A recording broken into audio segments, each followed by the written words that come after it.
নমস্কাৰ আমি সকলো নিশ্চয় জ্ঞাত যে ওল্ড পেনশন স্কিম অৰ্থাৎ এপিএছৰ অধীনত পেনশন পোৱা ৰিটায়াৰ্ড কৰ্মচাৰীজনৰ নিজৰ তেখেতৰ পত্নী আৰু তেখেতৰ সন্তান 21 বছৰ নোহোৱালৈকে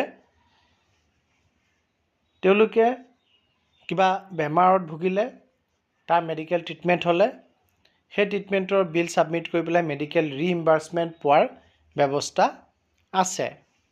কিন্তু দুখৰ খবৰ এই যে এনপিএছ এমপ্লয়িৰ ক্ষেত্ৰত এতিয়ালৈকে তেনেধৰণৰ মেডিকেল ফেচিলিটি ৰিটায়াৰমেণ্টৰ পাছত বা মেডিকেল ৰিইম্বাৰ্সমেণ্টৰ ফেচিলিটিছ এতিয়ালৈকে চৰকাৰৰ ফালৰ পৰা কোনো ধৰণৰ নটিফিকেশ্যন কৰা হোৱা নাই।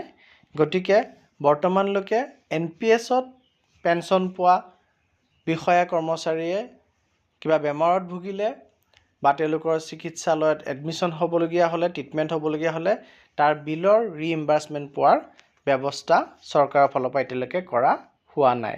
এই ক্ষেত্ৰত হাৰিয়ানা চৰকাৰৰ ফালৰ পৰা এটি আদেশ প্ৰকাশ পাইছিলে, তাতে এই কথাখিনি স্পষ্ট হৈছে। আপোনালোকে স্ক্ৰীনত হাৰিয়ানা চৰকাৰৰ এই আদেশটো দেখা পাই আছে, যোনটো বৰ্তমান খুবেই ভাইৰেল হৈ আছে।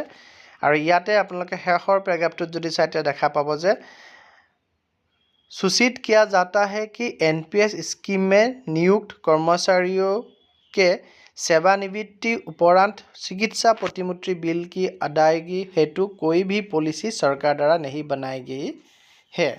अर्थात एनपीएस कर्मचारी रिटायरमेंटर पाছত তেওঁলোকৰ মেডিকেল ফেচিলিটিজ বা মেডিকেল বিলৰ ৰিইম্বাৰ্সমেণ্ট কৰাৰ কোনো ধৰণৰ পলিচি চৰকাৰৰ দ্বাৰা এতিয়ালৈকে বনোৱা হোৱা নাই। গতিকে আমাৰ এনপিএছ কৰ্মচাৰীসকল সজাগ হ'ব হ'ল যে অপিএছৰ যেনেধৰণৰ সুবিধা আছে